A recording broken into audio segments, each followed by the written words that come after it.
The black athlete embraces his white brother because they were teammates.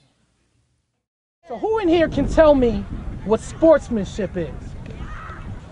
Sportsmanship is like when you say good job at the end of a practice for a championship. It's like if you hurt somebody real bad, like you could say it's okay and help them up. Why is it important to play together as a team? Because there's no I in team. That's good. What would you do if this happened? All right, let's say you guys got a chance to go to a championship game. You're getting a chance to play in a championship, but you couldn't play and you couldn't play.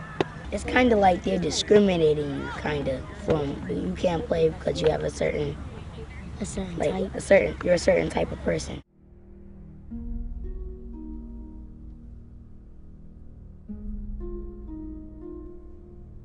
A team is defined as one unit linked together for a common purpose. Most great teams that define an era usually have the same characteristics: the drive, the discipline, and the trust and respect for one another. But what binds them all together is the love for the game. This is a story of brotherhood. This is a story of equality. This is a story of triumph. This is the story of the 1958 University of Buffalo football team.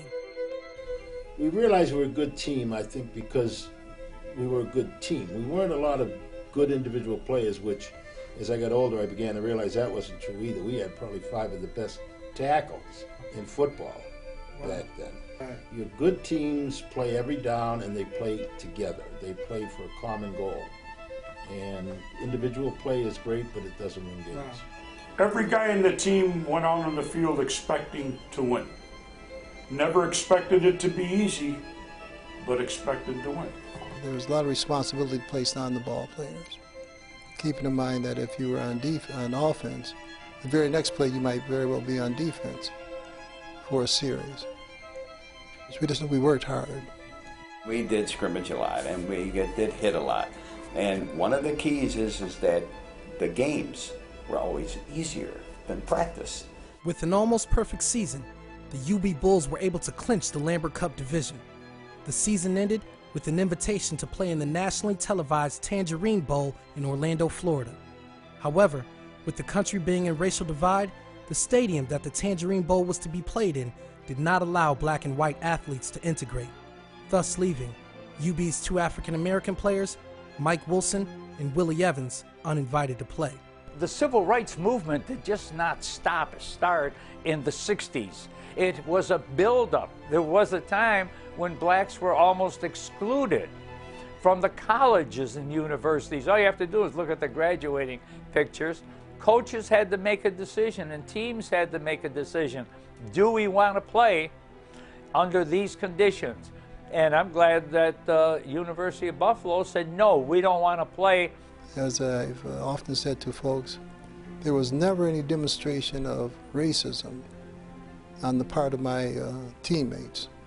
I was well aware of racism in the community, in the broader community, and of society, but we never experienced it on the football team.